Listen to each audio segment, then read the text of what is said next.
Well, welcome back to New York Sports Wicker Media. I am Watch2K99. Thank you for taking the time to watch this video.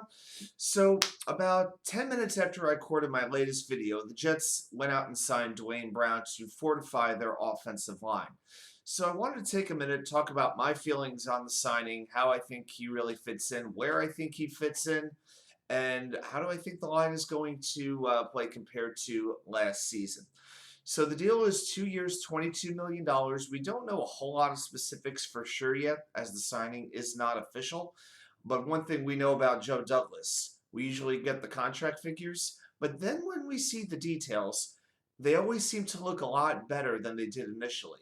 You'll have an easy opt out after 1 year, only so much of the contract is guaranteed. Now, from what I have seen from different reports, the average annual value is supposed to be around $7 to $10 million. Not terrible for a starting offensive lineman. Now, Brown is 37, soon to be, I believe, 38 years old. I believe he's going to be 38 when the season starts. Now, to me, there are two main things to consider here. Number one, does he play left side? Does he play right side? And what do you do in turn with George Fant at the other tackle spot? Well, Duane Brown, in his entire 15-year career, has played exclusively left tackle. To me, George Fant is a little bit more versatile. And there are a lot of people who say, well, oh my gosh, he's not a good right tackle. Maybe he hasn't been a great right tackle in the past.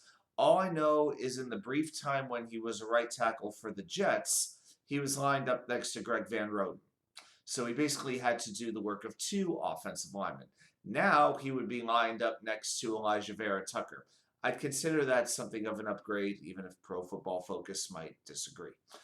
So for me, I want to plug Brown in where he's comfortable. This offensive line is only going to have so much time together to really mesh before week one against the Ravens, which is, if you can believe it, in less than 1 month, guys.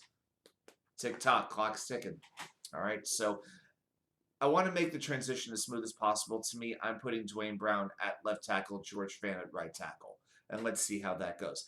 The other thing is really the preseason reps. How much in the preseason will Duane Brown play? Now, he's obviously not going to play in today's game against Philadelphia, but I really hope he gets some reps on, I believe it's August 22nd against the Falcons. I think those preseason reps are going to be important. Also, the joint practice reps. They've got joint practice reps, the Jets do, with both the Falcons and the Giants. And, there are coaches who say they actually get more from those joint practices than they do from a preseason game because they can simulate conditions a little bit more. It's a little bit easier to control the narrative, to manipulate it a little bit, for lack of a better word. Now, as far as Duane Brown's performance last season, I'm not going to compare him to Mekhi Becton. Why would I? Because Becton didn't play last season. I'm going to compare him to Morgan Moses because Moses was the other starting tackle, and he is now left. He is now on the Ravens, as we know. So last year, Morgan Moses was a pretty solid run blocking offensive tackle. From what I can gather, he was about in the 60s, about the 60% range. Duane Brown's about 49 to 50. So he's at 42, excuse me. So Moses is probably a little bit better at the run blocking than Brown might be. But one of the advantages that Duane Brown does have is 75% of Seattle's run last seasons were in that zone blocking run scheme that Mike LaFleur likes to use. So you don't have to teach him an entirely new scheme. So I think that does work to his advantage coming in on the run blocking side. As far as the passing goes, and this is the point that I've been making constantly when talking about Morgan Moses. Morgan Moses could not pass block. He was ranked about 15 to 20 percentile of pass blockers last season. Brown was about 42 to 43. So you get an upgrade at the pass blocking side of things. And again, what is the most important thing for this offense to succeed? Keep Zach Wilson upright. I cannot emphasize that enough. So we should have better pass blocking than we did last season. And that's something to be excited about despite the loss of Mekhi Becton. Also, you got to factor this in. Duane Brown does not take penalties. He has missed very, very, very few games in his career. He's durable. Can we guarantee at this point in his career that he is an elite offensive tackle? We absolutely cannot do that. We cannot.